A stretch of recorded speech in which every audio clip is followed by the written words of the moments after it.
Se você é sensível demais, eu vou te dar um toque. Não veja este vídeo. Eu não estou brincando com você, porque este vídeo ele é de hoje tenebroso. Ele tem uma finalidade: fazer você que está assistindo a ter ódio, a detestar, a ter pavor de uma coisa chamada pecado. Por quê? Porque você vai ver que, de acordo com a visão de Santa Maria Madalena de Pazzi, a punição que Deus reserva no purgatório para determinados tipos de pecado é uma coisa horrenda. Então, se você quer aprender um pouco sobre isso e ter nojo do pecado, fica comigo até o final desse vídeo. Se você quer compartilhar com algum amigo, se você deseja esse benefício para ele, vamos caminhar junto, tá? O relato que vai falar é uma santa chamada Santa Maria Madalena de Pazzi. Está lá para o ano de 1607. Ela era uma carmelita e teve uma experiência mística, que ela estava perto de um jardim e foi levada pelo seu anjo da guarda e começou a ver algumas coisas tenebrosas no purgatório, do qual eu vou narrar para vocês aqui, tá? De fato, ela andou por 2 horas em torno do jardim, que era muito grande, parando de tempos em tempos, cada vez que interrompia sua caminhada, contemplava atentamente os sofrimentos que lhe eram mostrados.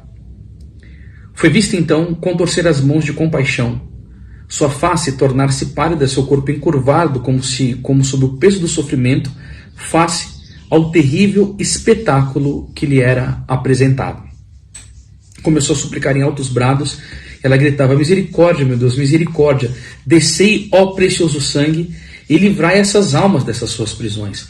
Então, veja bem, ela vendo isso, ela clamava o precioso sangue de Cristo. Você ouvindo isso, você deve, nas missas, rezar pelas almas do purgatório, porque não tendo essa graça elevada que essa santa teve de ver essas coisas, ao menos nós devemos ter a caridade de suplicar por elas o sangue de Cristo, principalmente no momento da Santa Missa, tá?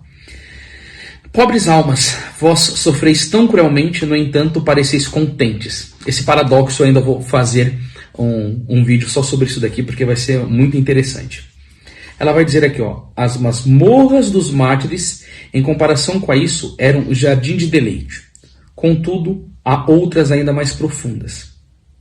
Quanto feliz eu me estimaria se não fosse obrigadas a nelas descer. Então você pode perceber que alguns santos recebem essas graças de Deus, de ter essas visões, mas não é prazerosa. Por quê? Porque ela vai lidar com o sofrimento das pessoas que estão ali dentro. Então, quer dizer, não é que ela vai achar uma delícia ver aquelas almas purgando, mas que ela vai ser obediente a Deus para nos trazer um relato do que o pecado causa com essa prisão da justiça divina, como nós já falamos aqui para vocês, tá? Ela desceu, entretanto, porque foi forçada a continuar seu caminho. Mas quando deu alguns passos, parou tomada de pânico e, suspirando profundamente, exclamou: o quê? Também religiosos nesse sinistro lugar? Bom Deus, como são atormentados.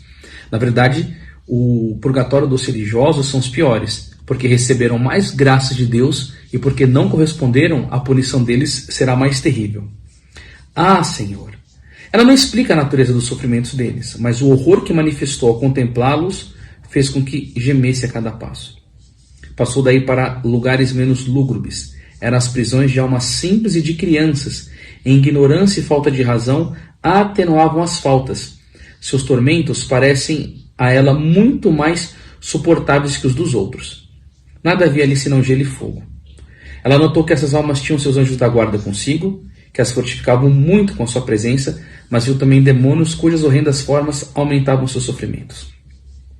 Avançando alguns passos, viu então almas mais desafortunadas e ouviram exclamar: oh, que horrível este lugar! Está cheio de espantosos demônios e tormentos incríveis. Quem, meu Deus, são as vítimas dessas cruéis torturas? Ai de mim, elas estão sendo transpassadas com agudas espadas e sendo cortadas em pedaços. Então vamos aqui começar a ver o sofrimento que ela via. As espadas transpassando e cortando as pessoas em pedaços. Foi-lhe respondido que eram as almas cuja conduta tinha sido manchado pela hipocrisia. Me fala uma vez que você confessou esse pecado diante de um sacerdote: ah, padre, eu vou agir por hipocrisia. E você sabe que este nome, hipocrisia, foi denunciado muito por nosso Senhor Jesus Cristo, porque era um costume comportamental dos fariseus que queriam ser louvados diante dos homens. E isso é uma repugnância.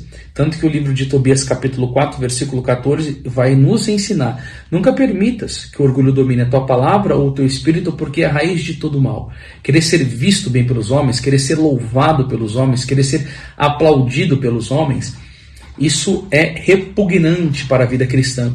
E aí nós temos que lembrar do que dizia Santa Teresinha do Menino Jesus: a nós o trabalho e a Jesus o sucesso.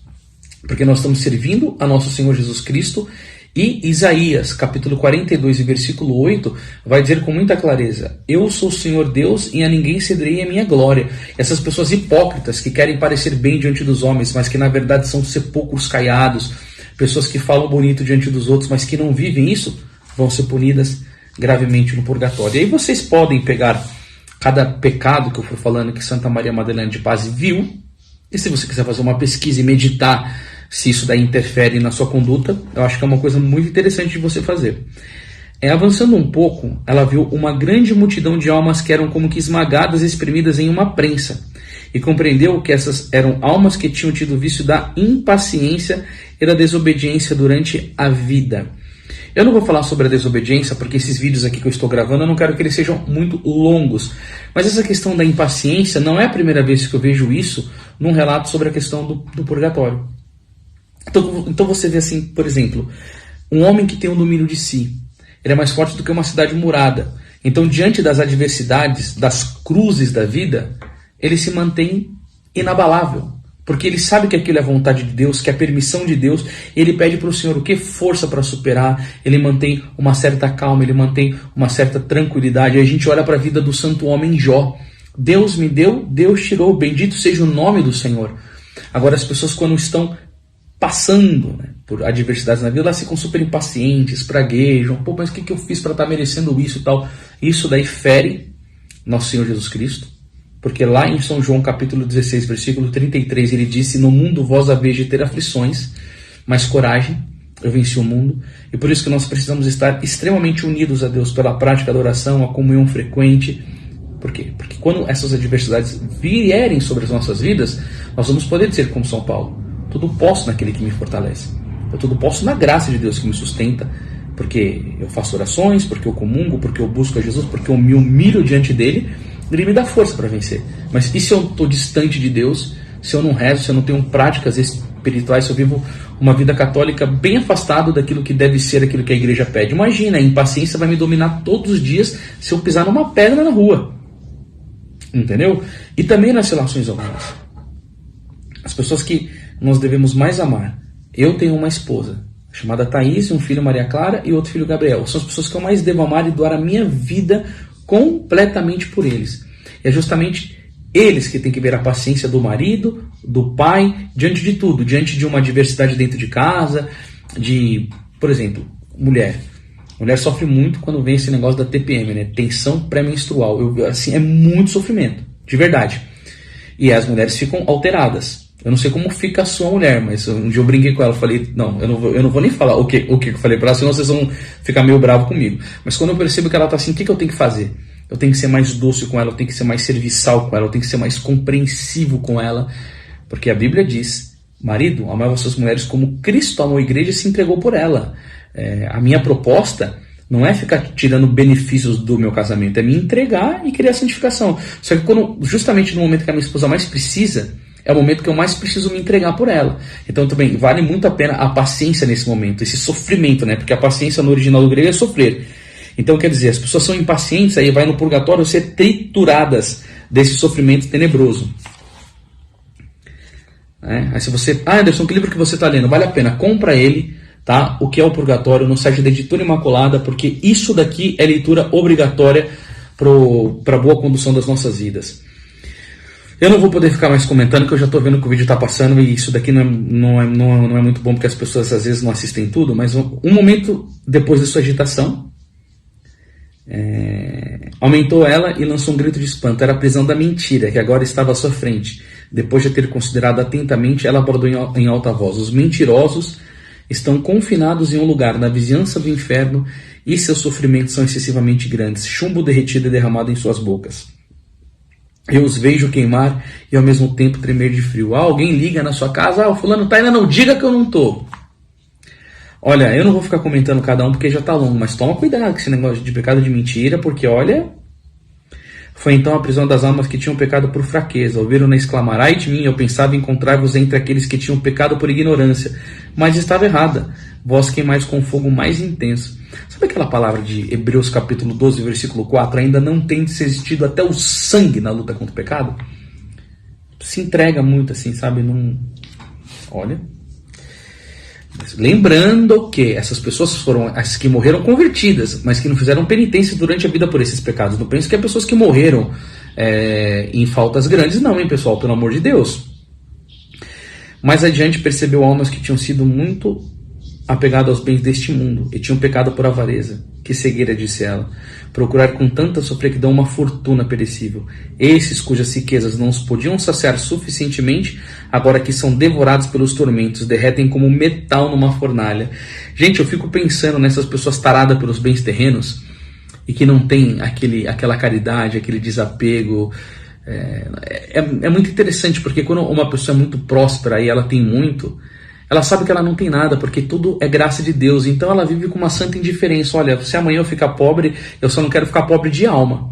Mas se eu tenho dinheiro, eu vou investir bem, eu vou ajudar as pessoas, eu vou produzir frutos dentro da Santa Igreja, porque se eu ficar a eternidade inteira para agradecer os benefícios que a igreja trouxe para mim, pelo batismo, esse sacramento, por uma comunhão que eu fiz numa missa, o que eu não haveria de agradecer a Santa Igreja? Então assim... Se eu estou rico, eu ajudo. Se eu ficar pobre, eu continuo rezando e glorificando a Deus. Mas não. Tem pessoas que são escravas. Olha o que vai acontecer. Mais adiante percebeu que tinham sido... Daí ela passou para um lugar, em que estavam aprisionadas as almas que haviam sido maculadas pela impureza. Viu-as em uma prisão tão imunda e pestilenta que já à vista produzia náuseas. Afastou-se rapidamente desse repugnante espetáculo. Impureza é tudo aquilo que vai contra o sexto mandamento, né? Então, vocês procurem no catecismo que vocês vão ver ali o que é impureza.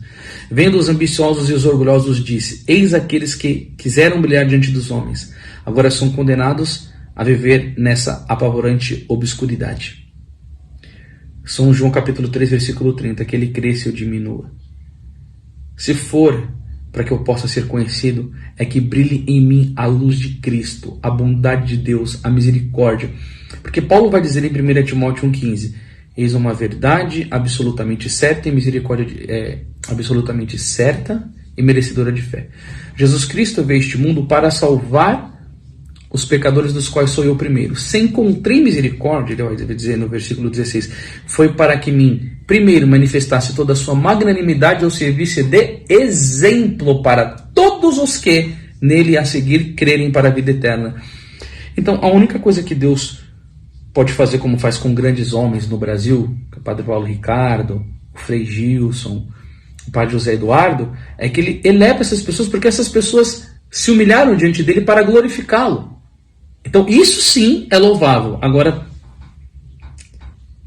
querer fama diante de Deus, que disse para Santa Catarina de Sena: Catarina, não há diferença para mim entre criar o universo e uma formiga. Sabe o que essas pessoas são? Estúpidas e burras, porque não têm inteligência para enxergar a grandeza de Deus. Então lhe foram mostradas aquelas almas que tinham sido culpadas de ingratidão para com Deus. Eram vítimas de inexprimíveis tormentos e como que afogadas em um lago de chumbo derretido por terem por sua ingratidão secado a fonte da piedade. Cara, Deus, Ele nos sustenta no nosso ser. Os olhos foi Ele que deu, o nariz, o corpo, a alma, o espírito, nos fornece as suas graças. E cada dia o homem, por uma pessoa vencer cada pecado que ela vence, ela tem que dar tanto glória a Deus, porque ninguém vence o menor pecado se não for pela graça de Deus. E como que eu vou ser ingrato com esse Senhor que é tão bondoso e misericordioso comigo? Senhor, eu tenho que te agradecer, até por questão de comida, né, gente? A gente, às vezes, comeu pagão, né, Dom Bosco. Olha, hoje o vídeo vai ser mais comprido. Paciência comigo. Dom Bosco foi um dia numa casa e estava rezando. Por que você reza antes de comer? Ele falou: para me diferenciar dos animais que não rezam. Porque também tem um sermão de Santo Agostinho que eu achei tão bonito aquilo, que ele está comentando sobre o milagre das bodas em Caná. Ele falou: tem muitas pessoas que ficam assim, achando muito bonito o milagre de Jesus nas bodas em Caná. Ele falou, eu me admiro, não tanto do milagre, mas em Jesus dar ao homem